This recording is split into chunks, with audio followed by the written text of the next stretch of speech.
So with that, once again, thank you very much to everybody, our members, our guests, those interested in learning more about the sea services, to our fourth national security briefing. With that, I turn it over to Greg Kashishyan. No, Thank you. thanks, Greg. Thanks, Frank. And good afternoon to everyone, and thank you all for being here. As you may know, this is the final national security briefing of our 2020 season. And we're extremely pleased to welcome our guest speaker today, Admiral James A. Sandy Winnefeld. So I would be remiss if I didn't offer a little bit of introduction because the Admiral's background is extensive. He retired in 2015 after 37 years of Navy service and having served as the 9th Vice Chairman of the Joint Chiefs of Staff. Sandy Winnefeld graduated from Georgia Tech with a degree in aerospace engineering, and he was commissioned through Navy ROTC. As a naval aviator and a fighter pilot, he flew the F-14 Tomcat and was an instructor at the Navy Fighter Weapons School, which we commonly refer to as Top Gun. During that early part of his career, he was also a senior aide to General Colin Powell. His operational commands are many, so let me just mention a few of his operational commands. They included Fighter Squadron VFA 211, the Fighting Checkmates, USS Cleveland, LPD-7, the USS Enterprise, CVN 65, Carrier Strike Group 2, Commander 6th Fleet, and then later the U.S. Northern Command and the North American Air Defense Command, which we know as NORAD. On the staff side, he was the Director of Strategic Plans and Policies on the Joint Staff, and he was subsequently nominated by the President and became the Vice Chairman of the Joint Chiefs of Staff. Currently, Admiral Winnefeld is Distinguished Professor in International Affairs at Georgia Tech and also a Senior Fellow at Harvard's Kennedy School of Government. He also serves on major corporate boards. Finally, and most importantly, he and his wife Mary are the founders and co-chairs of SAFE Project, a national nonprofit that works to reverse the epidemic of drug overdose fatalities in the United States. We're really extremely fortunate to have Sandy Winnefeld with us today. So Admiral, thank you again very much for being here. The floor is yours. Thank you very much, Greg. And can you give me a thumbs up if you can hear me clearly? Okay, great. Loud and clear. Okay, awesome. Thankfully, not loud and stupid, at least not yet. Well, good morning. And thank you, Greg, for that very kind intro. And thank you, Frank, and the membership for having me with you here today. I'm delighted to be with the Navy League of New York, which has a fantastic reputation within our Navy. For one thing, I don't know of any sailor who wouldn't jump at the chance to do a Fleet Week in New York. The hospitality is simply amazing. But you do so much more, including supporting Sea Cadets and JROTC and our Coast Guard. And of course, the very important role you play in helping ensure public awareness of the importance of a well-tuned Navy and Marine Corps to our country's security. So thanks for what you do. You're an important element of civil-military relations for our nation. And I specifically include the Marine Corps because my son is a Marine First Lieutenant who just returned from 6 months in Baghdad, helping defend the embassy. So we have the full sea services in our family. As Greg mentioned, I was blessed with many opportunities to serve during my 37-year career.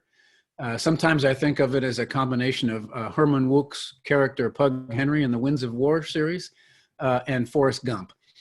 I was often very lucky to be in the right place at the right time, and sometimes I was lucky to not be in the wrong place at the wrong time. I view my career as having had 3 phases. The first is what I would call learning the machine, learning and teaching about flying fighters off of aircraft carriers, how the Pentagon works, and learning a little bit about how to lead.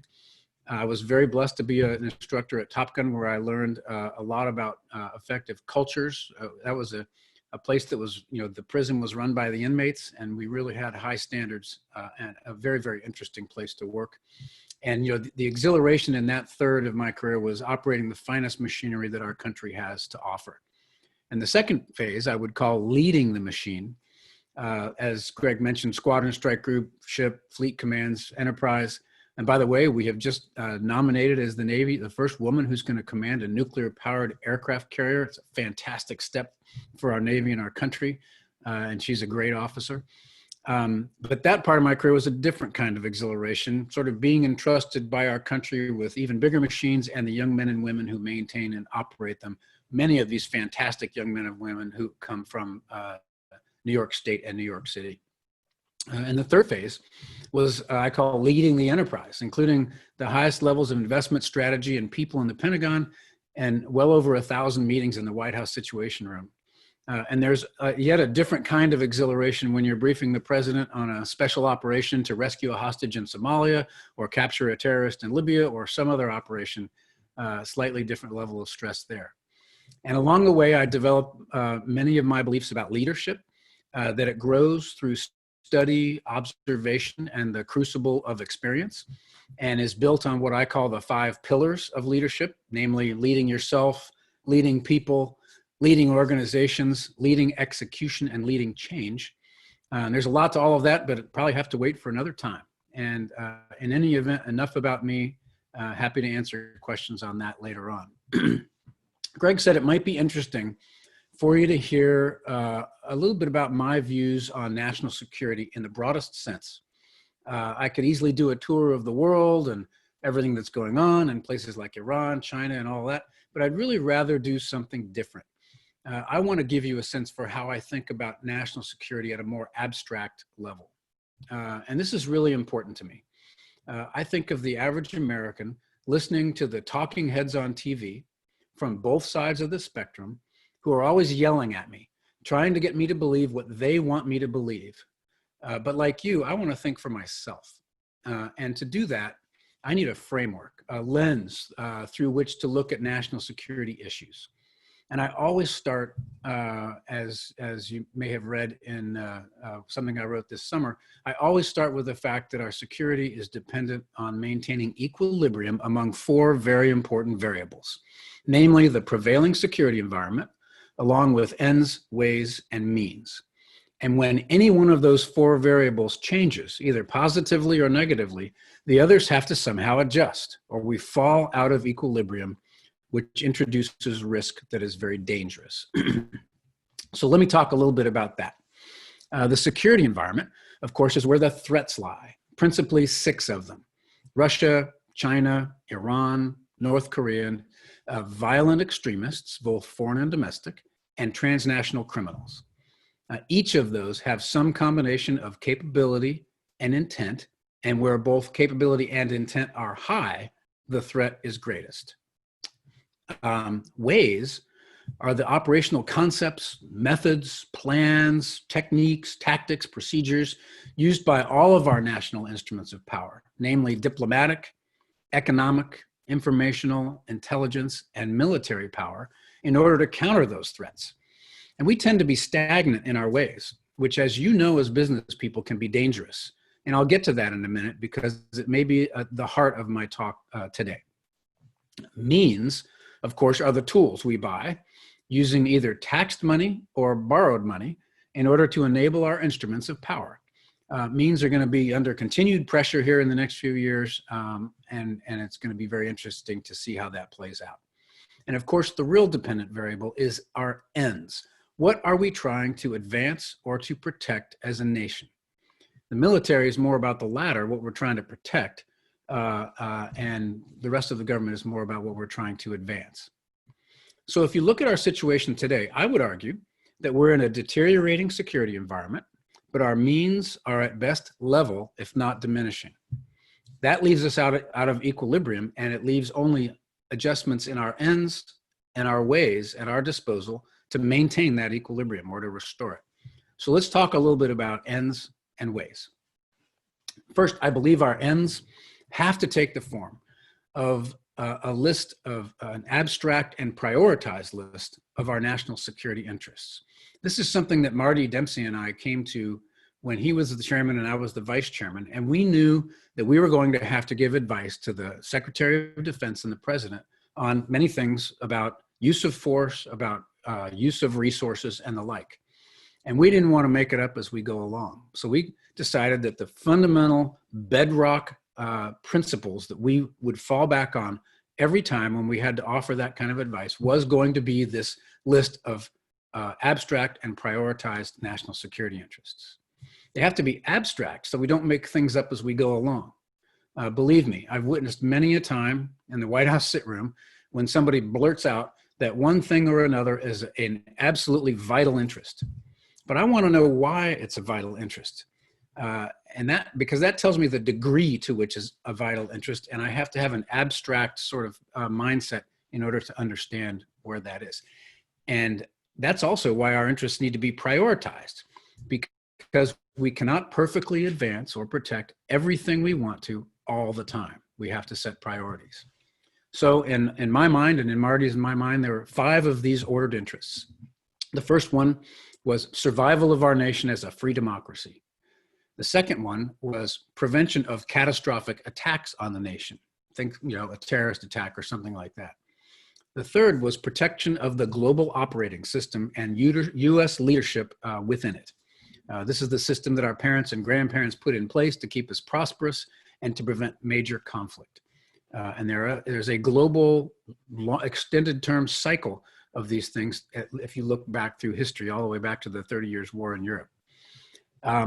The fourth interest was secure, confident, and reliable allies and partners. Think NATO, Japan, Australia, the Republic of Korea, Israel, and others in the Middle East. They're important to us. They're both not only an end, but they're also a way. And then fifth, of course, is preservation of and extension where possible, universal values. So different administrations give different coverage to these interests. The current administration's sort of transactional approach really only places weight on the top, I would say, 2.5. This is the America First piece: survival of our nation, prevention of catastrophic attacks, and the U.S. economic system rather than the global economic system. Prior administrations of both parties have spread the level of effort across the 5 to focus on allies and values as well, including maintaining American leadership. So how do you use that list as a practical matter? There are several ways, but 2 of them stand out. The first, these ordered interests can be used to help guide our investments in security. Because as I said, we can't cover 100% of the threats 100% of the time, but we should probably cover all of them at least some of the time. And of course, the higher ones more of the time. I'd suggest to you that we're somewhat misaligned in how we're distributing resources against those national security interests today. So there's a lot of work to be done in that regard. Second, this list of interests can also guide us in the use of national power. Think of the correlation of real-world situations to the list that I just mentioned, where in a particular situation, many interests are affected, or very high interests are affected, or interests are affected very deeply. We would say that correlation is strong. And when correlation is strong, we would be more willing to use any national instrument of power, including force. And when using force, to do so unilaterally, if necessary, to do so at greater cost in blood and treasure, to do it at greater opportunity cost, meaning if I do something here, I can't do something elsewhere, and to push harder against international law in doing so. And international law is something that most people don't really think very much about when they think about using force, but it's a very real factor. And the reverse is true as well. Where the correlation is low, you would be less willing to do all those things. A corollary to this sort of theory is that it's never a good idea to overly protect a low interest if doing so greatly threatens a high interest. And unfortunately, the other big dogs in this world tend to think the same way, which is why Cold Wars tend to stay cold. We may nibble away at each other at lower levels, but we always try to avoid letting those lower levels percolate into war, conflict at a much higher level. So when you hear the talking heads arguing for one thing or another, let's bomb this, or let's not do this, or whatever, you might consider using this system yourself to come to your own conclusion about what's really important here. Now, we don't have time right now, but it's a good mental exercise to ask how well we've done over the last 50 years or so in making these kinds of power decisions. I think there's both good news and bad news there. You can ask which of our various interventions made sense using this system and which might not. For example, we just celebrated Pearl Harbor Day. To me, that's a clear example of very strong correlation, I would say. What about Afghanistan? I would argue, especially to a group of New Yorkers, that our initial response to the 9/11 terrorist attacks was well guided by a deeply catastrophic attack on our nation. We went after al-Qaeda in Afghanistan, and we pretty much destroyed them. But also, I would say that once we pretty much destroyed them, it's worth asking whether our commitment the last 2 decades has had that strong correlation, especially given the cost in blood, treasure, and opportunity. And we'll get into some of that later. So you might ask, well, how are we protecting our interests in that environment deteriorating a bit, our means flat or decreasing, our ways are a bit stagnant, and our ends are unchanged? To a New York audience of business people, I'd say if we were a company, Standard & Poor's would probably give us a BBB plus rating. And to quote that, it's able to meet our commitments. However, adverse conditions or changing circumstances are more likely to lead to a weakened capacity to meet commitments. Sounds like great business lingo that we should be using in DoD. Using this list, I'd say the biggest threat to our survival as a free democracy, that first priority list, is not nuclear war right now, because our strong deterrent suppresses adversary intent, even though they've got high capability. Rather, it's information warfare being used against us that worries me. Our adversaries have high capability and high intent, and we've seen them use it during recent elections. And that is a threat to our democracy. As far as catastrophic attacks go, I think we're in fairly good shape. We have very good deterrent. Rogue nation Korea might pose a kinetic threat of a nuclear weapon. And we've developed pretty good defenses since 9/11 against a major terror attack. But I do worry a bit about threats that might conduct cyber attacks against our infrastructure, even though that's getting better. But the recent cyber tit for tat between Israel and Iran gives us a glimpse of where that might go. As far as the global operating system goes, partly about physical flow security and virtual flow security.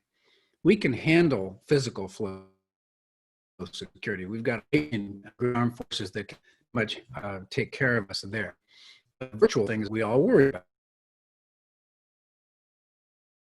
Financial vulnerability of our undersea cables, which carry 99% of our overseas electronic traffic, are a bit of a concern, but those are not imminent either. And I would take my hat off to the finance industry for probably being the best in business, in any business construct, and protecting their networks. Rather, the biggest thing I worry about in protecting this national interest is, again, China and Russia doing everything in their power, principally using diplomacy, information, and economics to undermine U.S. leadership of the international system. And these systems exist in long wave cycles in history. And when they end, they often end in major conflict. And we're experiencing a lot of self-inflicted wounds, including undermining it ourselves, that are whittling away at this international system that has worked so well for us since World War II. Regarding the fourth interest, which is secure, confident, reliable allies, allies are important. Think of us all as dogs in a pack, and we're the big lead dog. We have to lead. And if we let someone cut dogs out of our pack through whatever means, then we become weaker. And if we simply let them go ourselves, then shame on us. The Russian and Chinese dog packs have grown their power relative to our pack in both symmetric and asymmetric ways. Their intent is pretty strong, but they're using non-kinetic means for now to go after our allies. I would note that the lead dog should give more than the rest of the dogs, but I would also argue that the lion's share of our defense budget lives here in our fourth priority, and I'm not sure we have that aligned perfectly. Finally, it goes out without saying that values, democracy, human rights, and the like, are under assault all across the planet. And we're doing less than ever before in countering that trend. And it's not always terribly expensive to help counter that with non-military means, but those are not very popular budget items. So I think you can see that managing our ends, using this system, is really important. But we don't often think this way as a government. Graham Allison from Harvard, former Deputy CIA Director Michael Morrell, and I recently wrote an article in Foreign Affairs online about this. It doesn't have the greatest title. They do that to you. It's called Why American Strategy Fails, but I think you get the point. And we would hope that an incoming administration might consider using a system like this. So that's ends. What about ways? That's the other variable we can use to try to offset or to try to restore equilibrium in our strategic set of variables.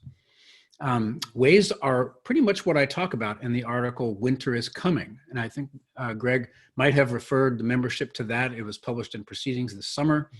I worry a lot about ways. We as a military have a tendency to literally get set in our ways. Historian Liddell Hart, who fought at the Battle of the Marne, has a wonderful quote on this. He says, "The only thing harder than getting a new idea into the military mind is getting an old idea out." In this article, Winter is Coming, I talk about how we're seeing our principal competitor, China, rapidly close conventional gaps while we've been preoccupied with the global war on terror and other military operations, counterinsurgency and the like. Meanwhile, China has opened new gaps in systems specifically designed to counter our advantages in places like space, cyber, naval forces, networked warfare, and the like. They've specifically gone after that because they know we have huge advantages in that area and that we depend on those particular domains. So even though we've seen this coming all along, the natural human tendency for denial has allowed it to kind of sneak up on us. When was the last time we actually experienced a supersonic, sea-skimming, weaving anti-ship cruise missile with a multi-mode seeker and its own electronic countermeasures attack one of our ships? We haven't done that well, and nobody else has done that well in defending against pretty basic anti-ship cruise missiles, and these things are really lethal. And we really have not quite come to grips with that yet. So I've written 2 more recent articles with Michael Morrell, again, very close friend, former deputy director of the CIA. One is entitled The War That Never Was, about how China will do the Taiwan fight on their terms, not ours. While we're dreaming of what this fight might be like in the middle of the fight, with plenty of time to get our stuff there, like Saddam Hussein did twice, and a big slugfest with the People's Liberation Army, Navy, and Air Force, the Chinese are thinking, like Sun Tzu, about winning this thing even before it starts, or winning it really fast through deception, by capitalizing on our tyrannies of decision-making and long-distance response, and by using a whole-of-government approach that includes coercion and information warfare, and how this could be over well before it starts.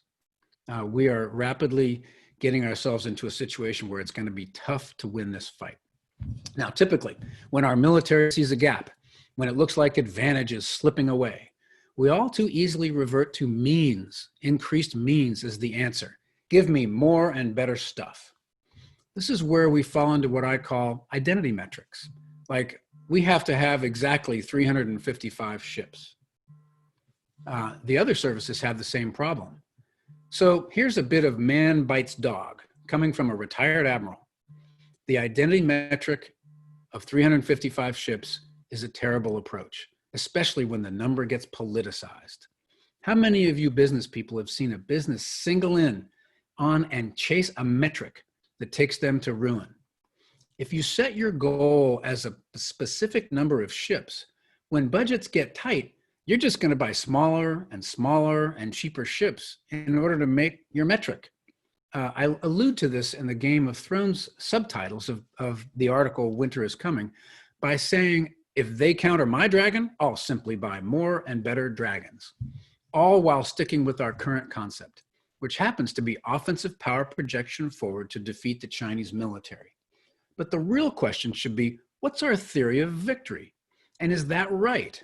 And what mix of ships do we need to get that done and then make that the goal? And that could be a shifting horizon as we change our concept, as we change our theory of victory. But still, I would say the more means approach will work to a point. There are some things we can do to keep our advantage in this tough fight the way we've conceptualized it.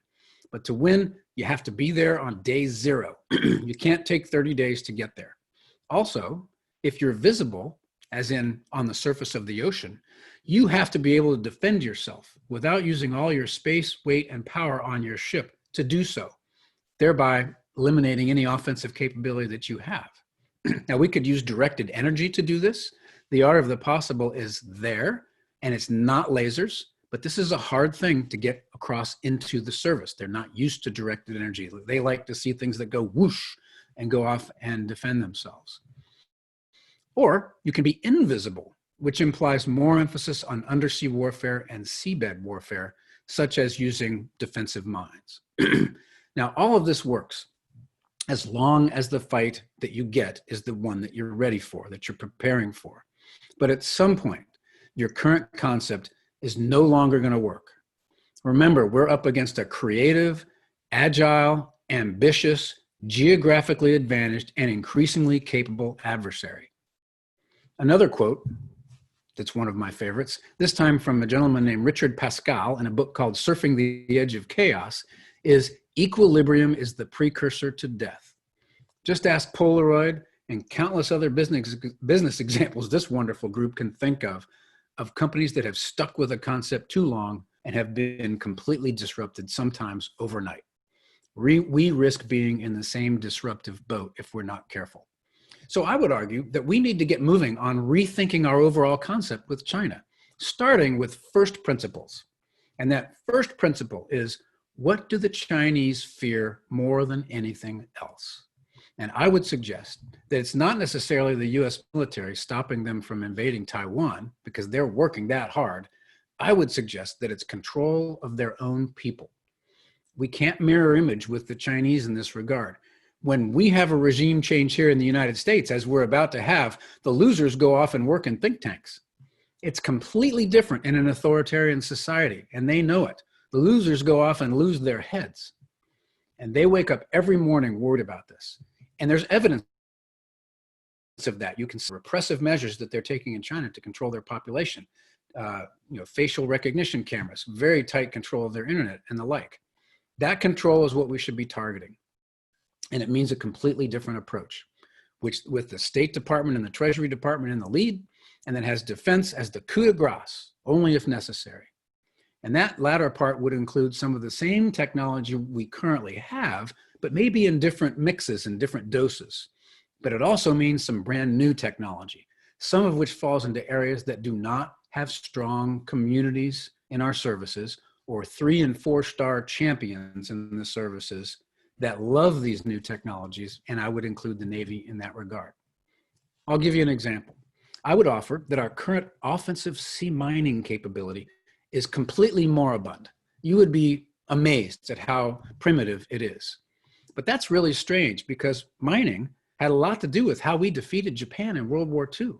And we're the latest victims of mining in the Arabian Gulf several times. Our response to that has been to improve our mine countermeasures, which is all well and good. We need to do that. But it doesn't take a lot of imagination to think about what we could do with some of today's technology if we were to start focusing on that warfare area as a way to not only defend Taiwan, but also to choke off the Chinese economy, to affect their ability to control their population. There are other examples of necessary and difficult change, but I think you get the point. And there's nobody in the Navy who's wearing any more than 1 star that gives a hoot about offensive mine warfare. And that's something that we have to overcome. There are similar questions, by the way, and answers about our concept in Europe, which is also suffering. But I would leave that for another day because we just don't have time to talk about it. But it should not be lost on you. We may not need any increased means in the form of a larger defense budget to shift to a new concept in each of those 2 theaters. And that's good, because if there was not already serious pressure on defense budget, the need to pay for COVID-19 stimulus packages is only going to increase that pressure. So we need to get moving on that. So will we wake up to this need for new ways in our equilibrium formula? Well, we have a saying in the Pentagon that the hog won't butcher itself. So it's going to take both visionary and strong leadership to get this done. I would tell you, I think the Marine Corps right now is ahead of the other services in this regard, even though even they have a ways to go. And the Navy, I think, is on the cusp of beginning to get all of this. It remains to be seen whether a new administration will bring some of these ideas in with them, but I think there's a chance. This is a big ship with a little tiny rudder, so it's not going to be easy to change its direction. Perhaps we can get into the leadership piece of that during the question and answer period we're going to have in a few minutes. But I love the quote to close out the Game of Thrones analogies. I love the quote spoken by Daenerys Targaryen in the Game of Thrones season 4. They can live in my new world or they can die in their old one. We have to change, and we have to begin not with technology, but with concept. How do we go about winning this fight? What is our theory of victory? And then let's figure out what technology can do for us in that regard. Now, I'll close by saying that there's some good news in all this talk of equilibrium among ends, ways, means, and the environment. First of all, I think it's good news that I don't see any imminent threat of open major conflict. The article we wrote called The War That Never Was actually fictionalizes a conflict this January with, believe it or not, a disputed US election where the Chinese see us not being able to focus on their potential for rapidly taking Taiwan. But I don't see that actually happening. That was more of a wake-up call than an actual prediction. That said, conflict has changed. It lives more in the gray zone than ever before, and we need to be wary of who has high capability and low intent, because intent can change overnight as a black swan. And politicians have an uncanny way of allowing their hubris, ignorance of history, and desire to remain in power let them stumble into conflict. I talk about these long wave cycles of history in the beginning of that article, Winter is Coming. But it's also good news that we are incredibly resilient as a nation. When I worry about all these things, all I have to do is think about our geography, our natural resources, our diverse human resources, the rule of law we enjoy in this country, which so many people take for granted, the best military in the world, superb entrepreneurship, a great overall business environment, and higher education that's still the envy of the world. And I feel a lot better when I review those advantages that we have as a nation. So once again, thank you so much for inviting me to be with you today. Thanks again to the Navy League for donating a bit to our nonprofit, which Greg was kind enough to mention, SAFE Project. You can find us at all one word, safeproject.us. And I also thank you all for your contributions to the Navy League, which does such important work in that very important corner of our country called New York City. Greg, I'd love to turn it back over to you for questions, but thank you one and all for allowing me to be with you today. Okay. Sandy, Yeah. thank you very much. I appreciate it. And just for our members, just so everyone knows that the work that Sandy and his nonprofit is doing is admirable.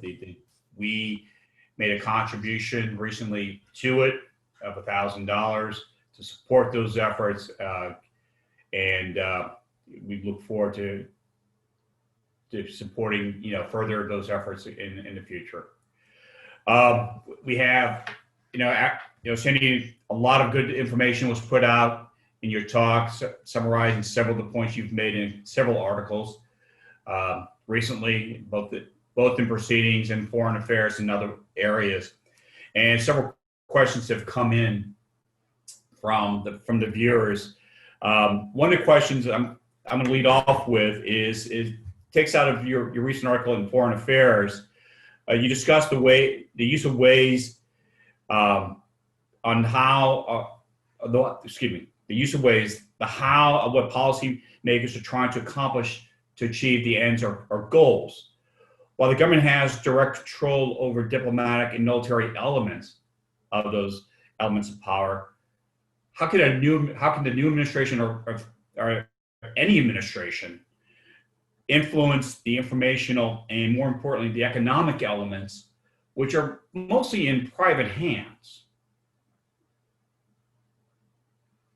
It's a great, fantastic, and very, very important set of questions. We actually, Michael and I and Graham actually wrote a much longer article that Foreign Affairs asked us, just in the interest of space, to cut down, that addressed exactly some of the questions that you're asking. There is, on the information side, to be sure, a huge civilian element of that. Just look at the film industry, what the power that they have in order to influence the world at large. That draws most of their impressions of America from what they see on a screen. But there's also a role for the government in there. We got rid of the U.S. Information Agency a long time ago. there is a compelling case for bringing something like that back and modernizing it. You know, you can't bring the same animal back. You have to realize what, you know, modern tools are. And then you have to confront the very serious question of, as a democratic, free society, how do you influence people? We would prefer to do it by telling the truth, not by telling lies, which our adversaries are doing with their information warfare efforts. And there is a slice in there that says, well, you ought to be able to develop the capability to tell lies, but hold it in reserve, like you hold nuclear weapons in reserve, but really try to rely on a very positive message to do that. And Michael and Graham and I all believe that there's room in that regard to do that. And it wasn't just the economic side. Yeah. Clearly, you know, we have a saying that you know, no strong nation ever had a weak economy. And the only things that, you know, you look at what the government controls directly, right? Fiscal policy and monetary policy to a certain degree. You know, the kinds of things that can make us make a strong business community that builds jobs, that builds, you know, that reduces debt, you know, that sort of thing. Mm-hmm. Those are the kinds of things that we're going to have to get our arms around. And they're tough political questions, because it's really easy for a politician to spend money that's borrowed rather than taxed. And so yeah, we've got to get on all of those things. There's also economic tools that we can use overseas, whether it's foreign aid, whether it's carefully applied sanctions. I don't want to say the T word, as in tariffs, because those tended not to work well. But there are some direct levers that the government can use if they're applied carefully. Okay. And another question, change subjects a little bit. In your article in Proceedings, you state that the overmatch that enabled the United States to overcome the tyranny of distance in the Pacific is fading. So the question is, if this is true, why do we still hear from our most visible military leaders, the Chairman Joint Chiefs, CNO, Commandant Marine Corps, continue to argue for high-end technological capabilities that almost exclusively support the overmatch or dominant strategy? Well, I'm sorry, go ahead. It really goes to the sort of gentle criticism that I offer in the article of senior leadership that grew up in communities, that is very busy, that has a combatant commander forward coming to them and saying, I can't win my fight unless you give me more stuff and better stuff. And that's the world in which they live. So they respond to that. And what we really need is this sort of disruptive thinking to step outside that and say, we can continue to do that for a while, but it's going to end someday. Someday we're going to asymptotically approach failure here, and we got to be thinking of these new concepts before that happens, and try to breathe life into them. And that's what I constantly encourage, you know, my former peers or whatever to do, is to think out of that box. Okay. And I don't think we're doing enough of it, to be quite honest with you, but I shy away from being openly hostile and critical. I'd rather be sort of gently nudging them. Hey guys, you got to be thinking what happens when we can't win this way anymore. We got to find a different way to present dilemmas to China, to which they will respond. Yeah. I think we saw with the Commandant Marine Corps this new, and the concepts that he's produced over the last year since taking office. And he's gotten some criticism for that, right? About that. Jim Webb has given him a hard time over that. And the Commandant has met with Jim Webb on that, and I think, you know, help soften that. But it takes a lot of, you know, again, courage, vision, and strong leadership to go make these kinds of things happen. And you see this every day in business. Mm-hmm. Yeah, I think your analogies around Kodak and other entities that once rode high didn't respond quickly and found themselves in the cold very quickly. Kodak being an excellent example. Yep. I got a question actually coming. I'm going to read directly, so I don't want to get it wrong. But it says, Admiral, good evening from Bahrain. Lieutenant Commander Anthony Lavopa,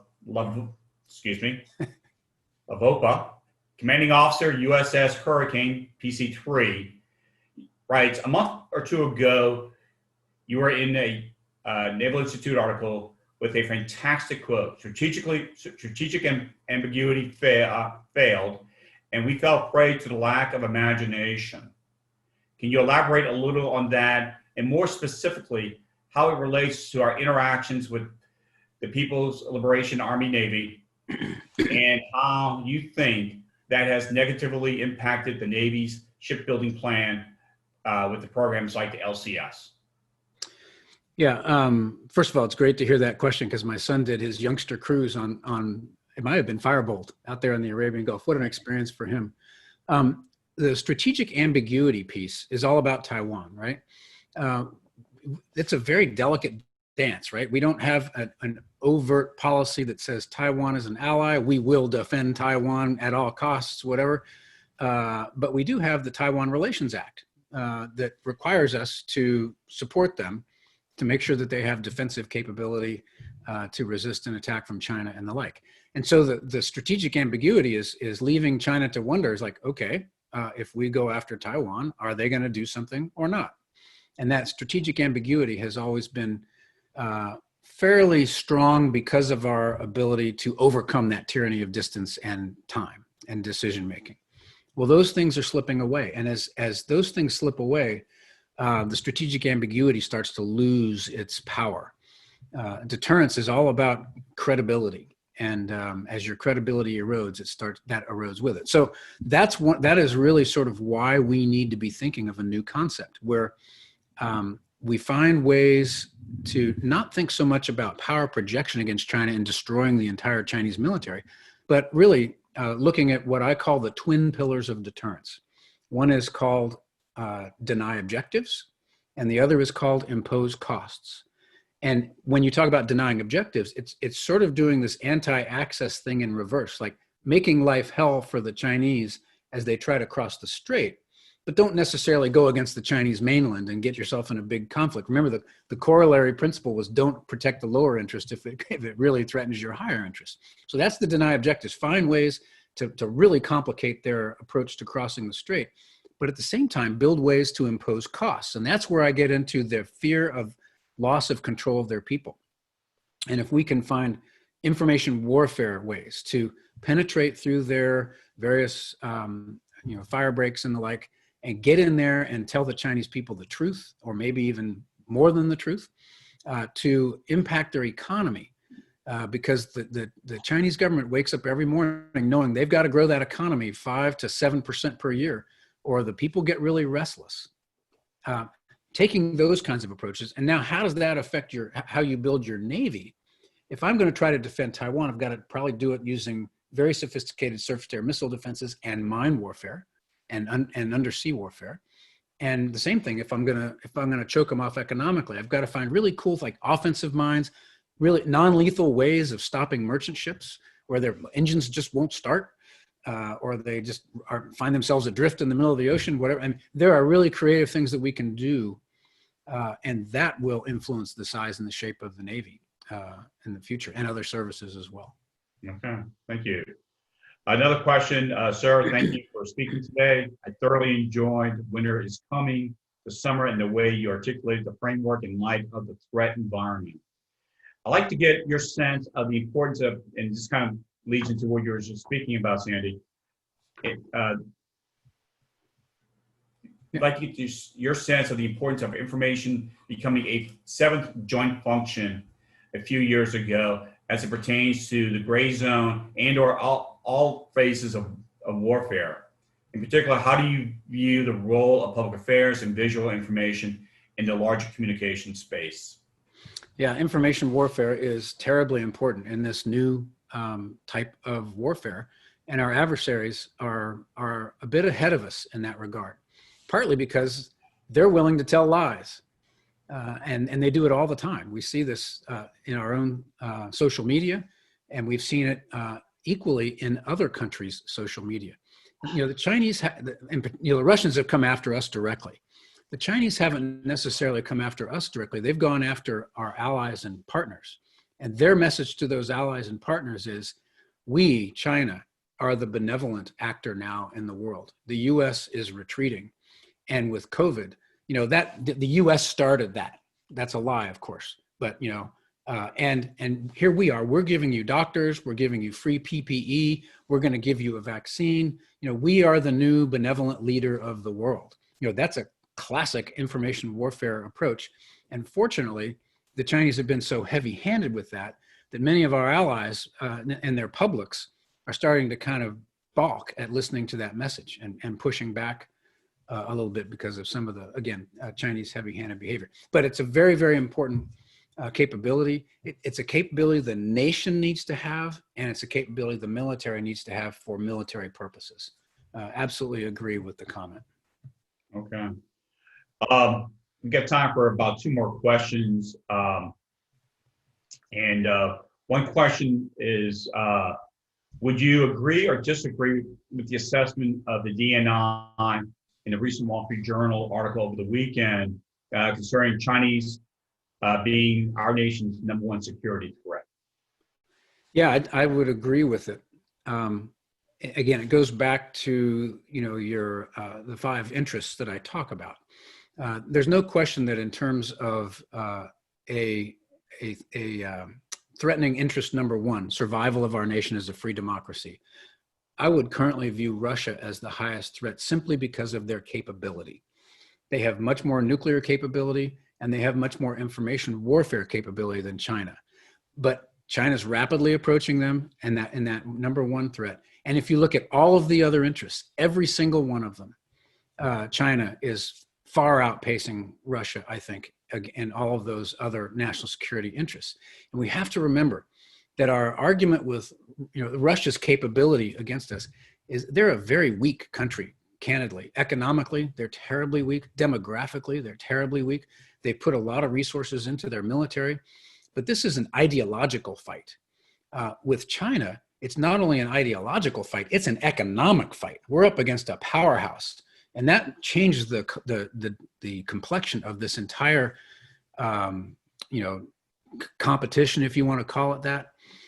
And so China is rapidly growing into that. And so I absolutely agree with the overall assessment of the article that China is the #1 security threat. And the other thing to keep in mind is that even though the Russians sometimes seem like they're on the offense, they're really just angry. They're angry about the fall of the Soviet Union.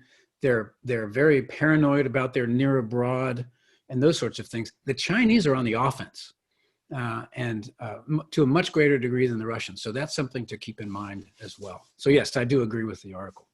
Okay, one follow-up to that question then. Everyone talks about China's economic strength, but is their economic strength also their biggest weakness? Because as you noted, they have a need to grow their economy, satisfy local consumer demands. And one thing, when I've worked in China, one thing I've always noticed is people would ask me, are they embracing capitalism? So I don't know about capitalism, but they have definitely embraced consumerism. Does that make it a vulnerability that we can exploit?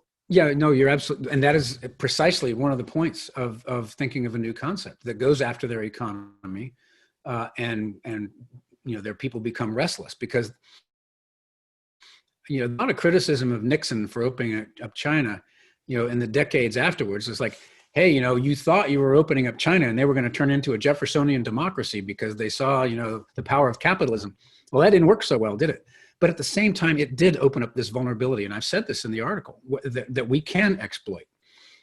The Chinese people have an expectation of growing a middle-class economy. There are 1.2 billion Chinese. 300 million of them are in the sort of the upper crust. They're living in urban areas. They're prosperous. They've got jobs. They're driving cars. They're doing all of that.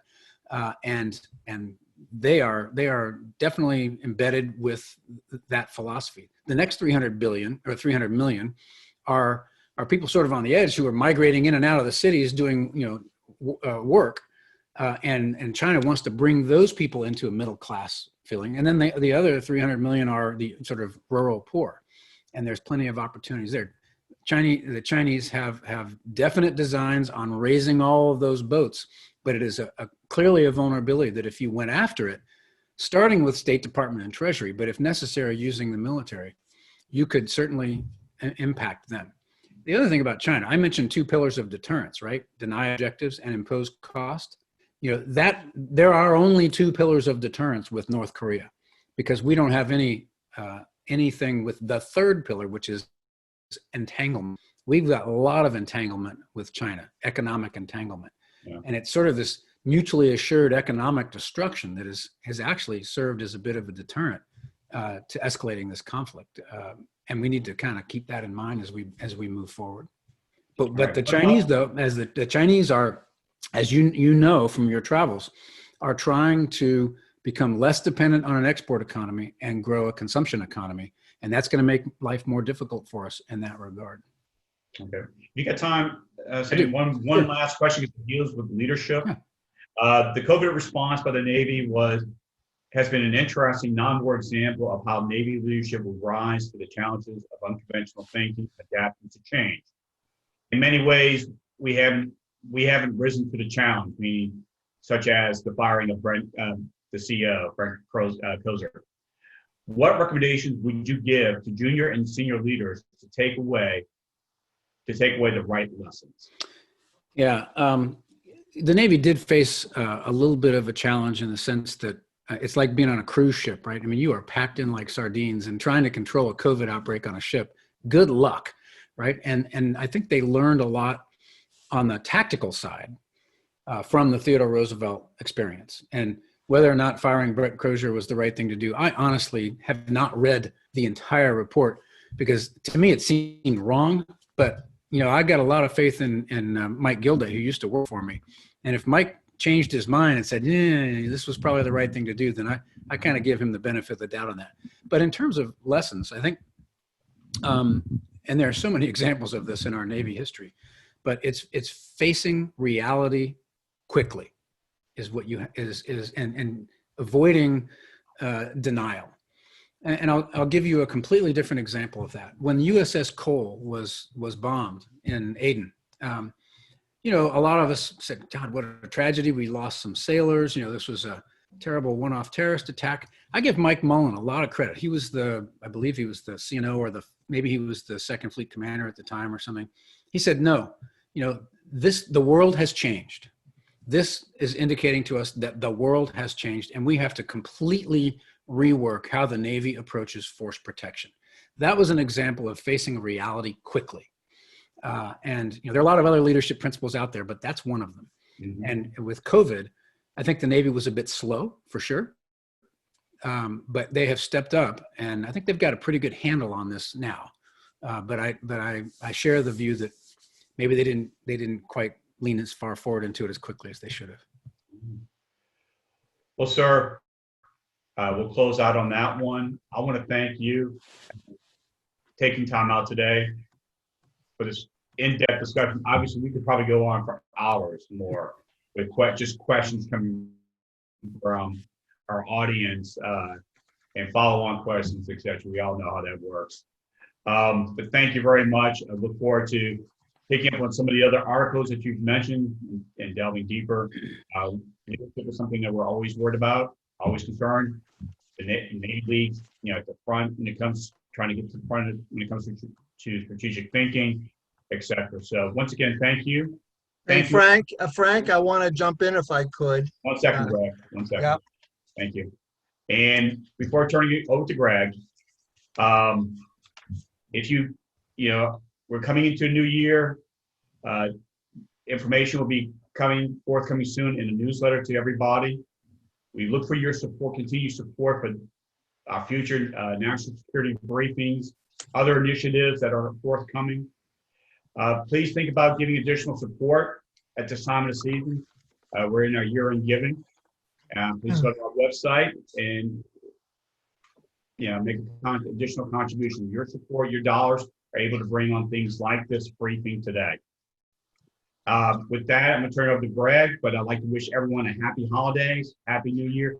Look forward to seeing everyone on the other side of the new year, and hopefully we'll be able to get together and have these things in person.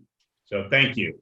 Greg, over to you. Yeah, thanks, Frank. Sorry for stepping on you. I just wanted to echo your thanks to Admiral Winnefeld for really an outstanding and very enlightening presentation. I think what you've done for us, Sandy, is not only you've given us a very broad and deep perspective on this subject of national security And you haven't necessarily told us what to think, but you've certainly told us how to think about these problems. And I know that's a revelation for us and very, very important. So we thank you so much. We hope we can continue our dialogue with you.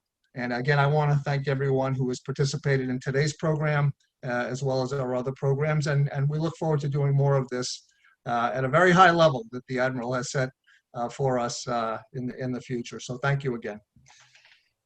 Thank you, Greg. I really enjoyed being here. Great questions. Great.